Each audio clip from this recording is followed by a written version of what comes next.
Hello and welcome back.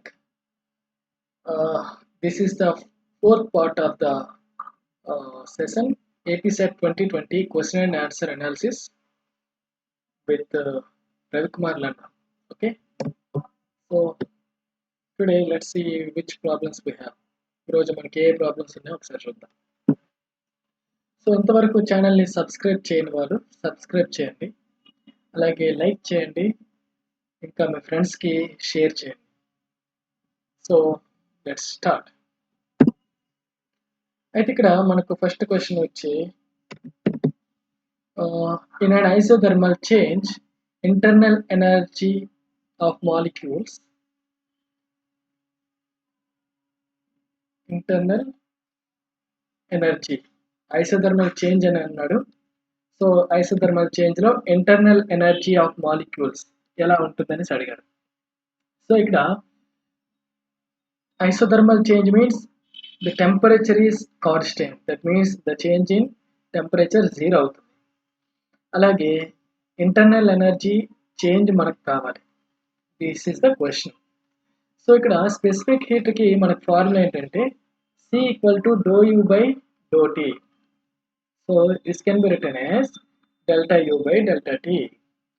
So ఇక్కడ delta T zero అయింది అనుకోండి, స్పెసిఫిక్ హీట్ ఇక్కడ it is not a zero, ఇది సమ్ కాన్స్టెంట్ ఉంటుంది. ఒక మాలిక్యూల్, ఒక పర్టికులర్ గ్యాస్ కానీ ఒక పర్టికులర్ సబ్స్టాన్స్ తీసుకుంటే ఆ పర్టికులర్ సబ్స్టాన్స్కి సి అనేది సమ్ వాల్యూ ఉంటుంది. సో దీని నుంచి delta U equal to C into delta T. So here delta T zero కాబట్టి డెల్టా యూ ఏమవుతుంది, జీరో అవుతుంది. So this is a direct question. Okay, isothermal చేంజ్లో ఇంటర్నల్ ఎనర్జీ అనేది కాన్స్టెంట్గా ఉంటుంది. So it does not change, అంటే option A అనేది correct. Next question, the relation between Boyle's temperature TB and critical temperature TC అడిగాడు. So ఇక్కడ Boyle's temperature TB equal to A by BR, అలాగే critical temperature ఏంటంటే 8/27 A by BR. So దీని నుంచి this is equal to 8/27 TB. So TB equal to 27/8 TC అవుతుంది. Okay, so formulas గుర్తుంటే ఇది easy question అవుతుంది, లేదంటే లేదు. ఓకే, సో మొత్తం డెరివేషన్ చేయాలి. ఫస్ట్ థింగ్ బాయిల్స్ టెంపరేచర్ అంటే ఏంటో తెలియాలి, క్రిటికల్ టెంపరేచర్ అంటే ఏంటో తెలియాలి. సో అప్పుడు ఈక్వేషన్స్ గుర్తుంటే this is a easy question. అయితే ఇక్కడ option D is correct one. Option D is correct. అలాగే next question, in the equilibrium state the thermodynamic probability of a system. Okay, అయితే ఇక్కడ ఎంట్రోపీ అలాగే థర్మోడైనమిక్ ప్రాబబిలిటీ రిలేషన్ ఏంటంటే S equal to KB log omega. Here omega అంటే ఏంటంటే number of microstates per microstate, అంటే ఒక మైక్రోస్టేట్లో నెంబర్ ఆఫ్ మైక్రోస్టేట్స్ని ఇక్కడ ఒమేగా అంటారు. This is also called as thermodynamic probability. Okay, this is not just probability, this is thermodynamic probability. So equilibrium state దగ్గర మనకు ఎంట్రోపీలో ఎటువంటి చేంజ్ ఉండదు. So the change in entropy with respect to omega ఏమవుతుంది, zero అవుతుంది. So this is equal to KB by omega log omega. So దీని నుంచి ఏమవుతుందంటే omega should be tends to infinity. Okay, omega అనేది ఇన్ఫినిటీ అవ్వాలి, లేదంటే log omega infinity అవ్వాలి. కానీ లాగ్ ఒమేగా ఎప్పుడు ఇన్ఫినిటీ అవ్వదు, ఎందుకంటే లాగ్ కర్వ్ వచ్చి ఇలా ఉంటుంది. Maximum value is 1 and minimum value is negative infinity. So the thermodynamic probability should be maximum అవ్వాలి. Okay, so this is the correct one. In the equilibrium state, the thermodynamic probability of a system is maximum. Okay. Next question.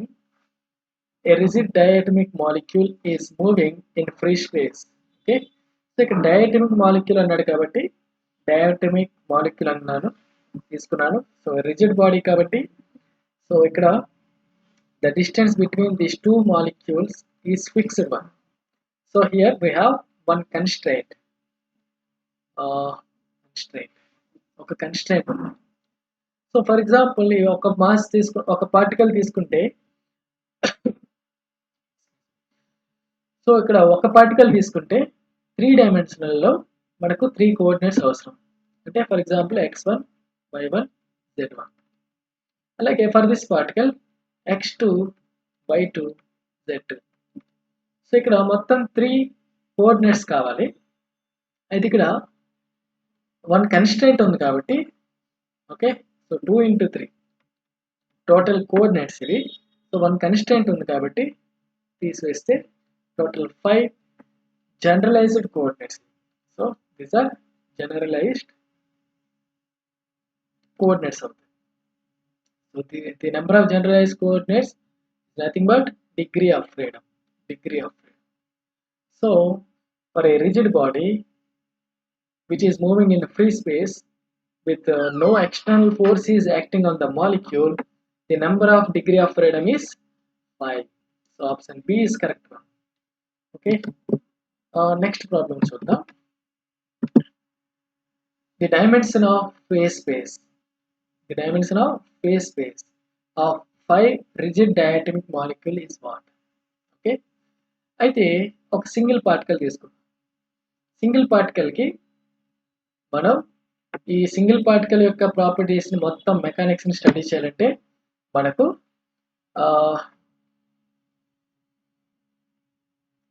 Position coordinates కావాలి, అలాగే velocities కావాలి. Okay, velocities కావాలి. So అయితే ఇక్కడ phase స్పేస్లో మనం మూమెంటమ్ని స్టడీ చేస్తాం. సో ఫేజ్ స్పేస్లో కోఆర్డినేట్స్ ఏంటంటే Q and P over time T. Okay, so ఇక్కడ టైంని నెగ్లెక్ట్ చేస్తే Q and P are the generalized coordinates, generalized variables. Okay, so this is generalized coordinate, position coordinate, and this is generalized momentum. Okay, అయితే ఇక్కడ one rigid body తీసుకుంటే మొత్తం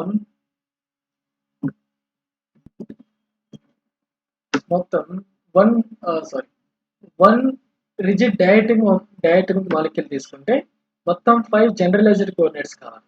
okay, generalized coordinates for one rigid diatomic molecule.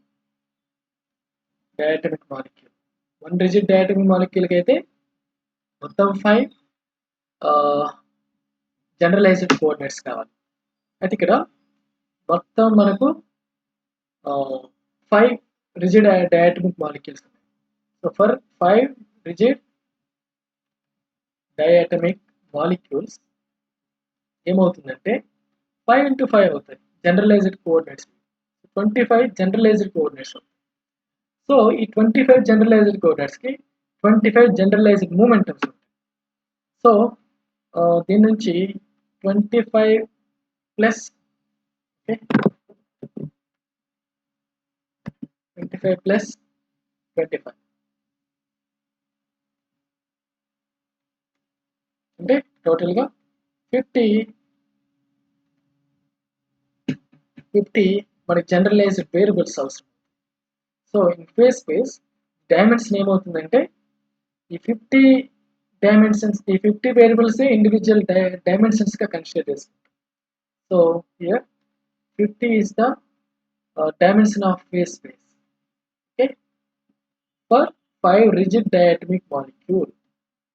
Okay, so 50 dimensional space లో ఇక్కడ 50 dimensional స్పేస్లో phase స్పేస్లో ఒక single particle అనేది మనకు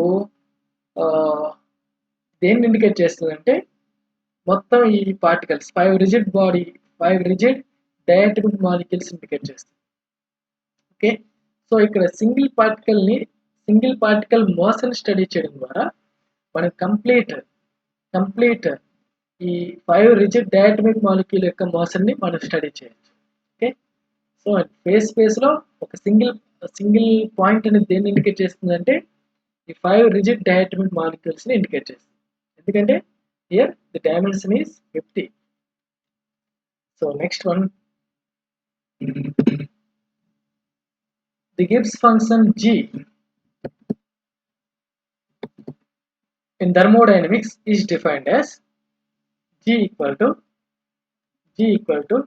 H plus Ts. Okay, this is H plus G equal to H plus Ts. Okay, sorry, this is H minus Ts.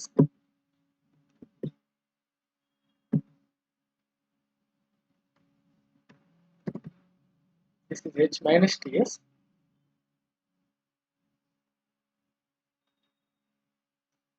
So మనకి question ఏంటంటే here H is enthalpy, T is temperature, S is entropy. In the isobaric process, isothermal means delta T equal to 0. Isobaric means delta P equal to 0. Okay, bar unit for pressure. So delta P equal to 0. And for a reversible process, G is what? G ఏమవుతుందో అడిగారు. So దీనికోసం నేను ఏం చేస్తానంటే change in G find out చేస్తాను. So dG equal to dH minus TdS minus SdT. Derivative 2 terms కి UV formula apply చేస్తాం. So ఇక్కడ రివర్సిబుల్ ప్రాసెస్ అన్నారు కాబట్టి change in entropy will become 0. Okay, so here this term ds 0 కాబట్టి ఈ term 0 అవుతుంది, delta t 0 కాబట్టి ఈ టర్మ్ 0 అవుతుంది. అలాగే dg ఈక్వల్ టు dh వచ్చింది. అలాగే h ఈక్వల్ టు ఏంటి? h equal to u plus pv. So దీని నుంచి dH equal to du plus pdv plus vdp. Okay, so ఇక్కడ డెల్టా p 0 కాబట్టి దిస్ ఇస్ 0. అలాగే second law of thermodynamics use చేస్తే second law of thermodynamics use చేస్తే ఎలా రాయొచ్చు అంటే dq equal to du plus pdv and this is equal to tds. So already ds equal to 0, so du plus pdv this will be equal to 0. So దీని నుంచి dH value 0 వచ్చింది అంటే dG equal to 0 వచ్చింది అంటే G is constant. Okay, G is constant. So here remains constant but not 0 and varies linearly. This is also varies is 0. Okay, ఇక్కడ dz 0, change in g is 0, but the question is g value ఏమవుతుంది. So ఇక్కడ confusion లో ఈ రెండిట్లో ఏదైనా ఒకటి select చేయకూడదు. So correct answer is remains constant but not 0. Okay, the next one, match the laser sources the list A with the medium of the list B. So ఇక్కడ ruby laser లో ruby rod ని use చేస్తాం. So that is a ruby rod is a solid, so that is a solid state laser. Like a helium neon are gases, so that is a gas laser. Okay, అలాగే మిగతా తెలియవనుకున్నాం. ఇప్పుడు A is R and B is S. So ఇక్కడ correct answer ఏమవుతుందంటే D is the correct answer. So C equal to P అంటే dye laser is a liquid laser. Okay, like D equal to Q, this is a semiconductor laser. Okay, so the option D is correct one. The next question, for the 2 electron system, if L1 equal to 2, L2 equal to 1, the values of J according to LS coupling. Okay, ఇక్కడ రాయడంలోనే ఉంది LS coupling. LS coupling capital letters. అదే JJ coupling అయింది అనుకోండి small letters ఉంటాయి. JJ coupling. Okay, so ఇక్కడ LS coupling అంటే ఒక సిస్టంలో అన్ని పార్టికల్స్ యొక్క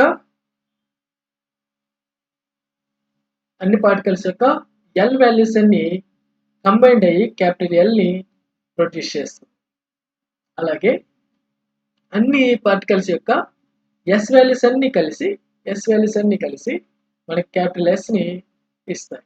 అంటే ఫస్ట్ ఏమవుతుందంటే ఆల్ పార్టికల్స్ యొక్క ఆర్బిటల్ యాంగులర్ మొమెంటమ్స్ కంబైన్డ్ అవుతాయి, రిజల్టెంట్ వెక్టర్ L. అలాగే ఆల్ పార్టికల్స్ యొక్క స్పిన్ వాల్యూస్ కంబైన్డ్ అవుతాయి, ఎస్. సో ఆ రెండింటికి కాంబినేషన్ కప్లింగ్ చేస్తే వచ్చేది LS కప్లింగ్. అదే ఇక్కడ JJ కప్లింగ్ లో అన్ని పార్టికల్స్ యొక్క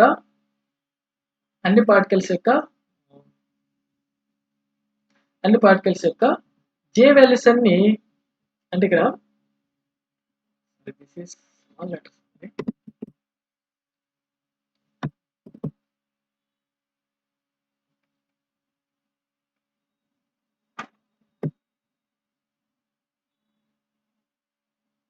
అన్ని particle for example first particle తీసుకున్నారు, దాని యొక్క L వాల్యూ S వాల్యూ రెండు కంబైండ్ అయ్యి స్మాల్ J ఇస్తుంది.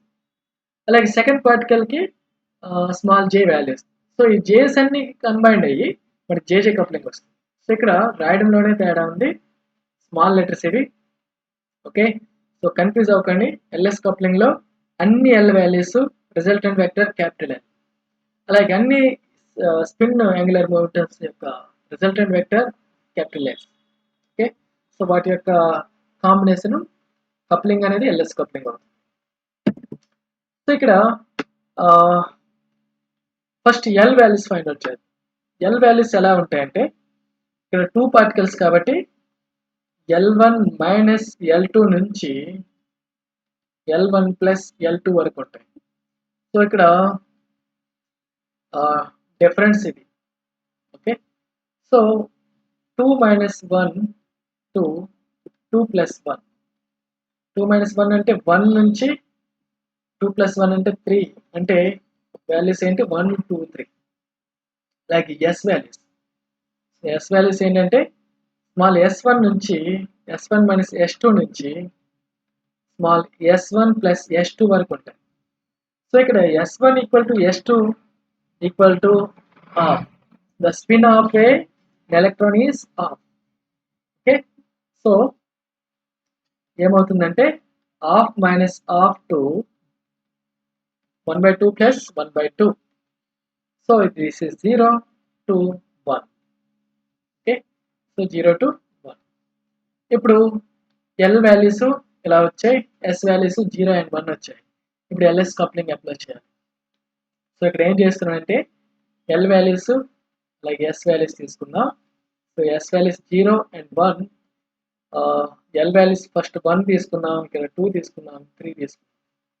సో ఇప్పుడు J వాల్యూస్ ఎలా వస్తాయంటే L minus S to L plus S. Okay, ఇక్కడ మ్యాగ్నిట్యూడ్ స్మాల్ ఇది. సో ఇక్కడ 0 minus 1 or 1 minus 0 1, 1 plus 0 1. So ఒక్క వాల్యూ వచ్చింది. అలాగే 2 ప్లస్ 0 2 మైనస్ 0 సేమ్ వాల్యూస్ వస్తాయి. ఇప్పుడు 1 1 చూడండి, 1 మైనస్ 1 అంటే 0, 1 ప్లస్ 1 అంటే 2. సో 0 నుంచి 2 మధ్యలో వాల్యూస్ వస్తాయి. సో 0 1 2 అవుతాయి. అలాగే 2కి 1కి, so 2 difference 1, so 1.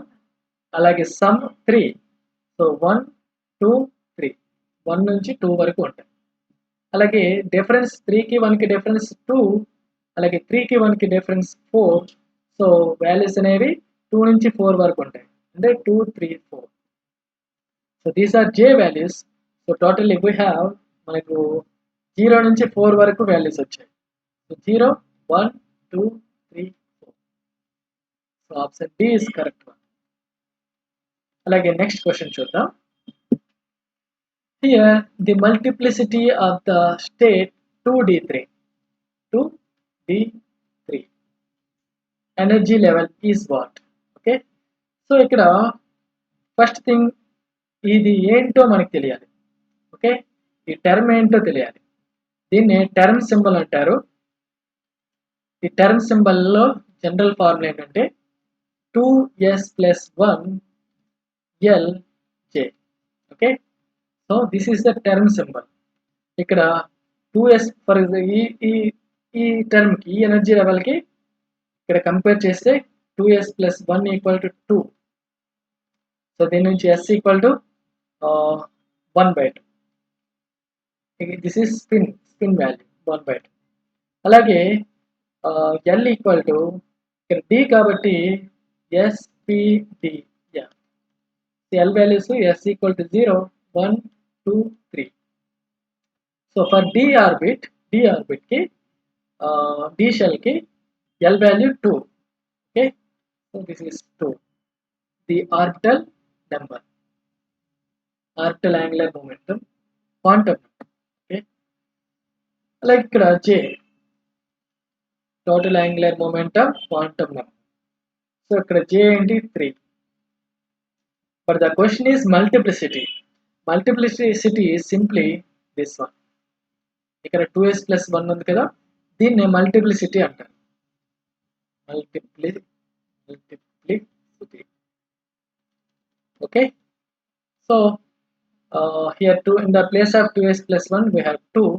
So option B is correct one. Next question. The quantum numbers of 2 electrons in a 2 valence electrons atoms are given below. So ఇక్కడ అబ్జర్వ్ చేస్తే 2 ఎలక్ట్రాన్స్ ఇచ్చాడు. ఈ 2 ఎలక్ట్రాన్స్ కి ఏ క్వాంటమ్ నెంబర్స్ కూడా, అంటే ఇక్కడ డిఫరెంట్ క్వాంటమ్ నెంబర్స్ ఉన్నాయి. So ఇక్కడ మనం పాలిస్ ఎక్స్క్లూజన్ ప్రిన్సిపల్ కోసం వరీ చెందాల్సిన అవసరం లేదు, డిఫరెంట్ క్వాంటమ్ నెంబర్స్ ఉన్నాయి కాబట్టి. సో ఇప్పుడు మన క్వశ్చన్ ఏంటంటే జేజే కప్లింగ్ క్వశ్చన్. ఓకే, ఇక్కడ JJ coupling. Okay, so first thing JJ coupling లో మనకి జే వాల్యూస్ ఫైండ్ అవుట్ చేయాలి.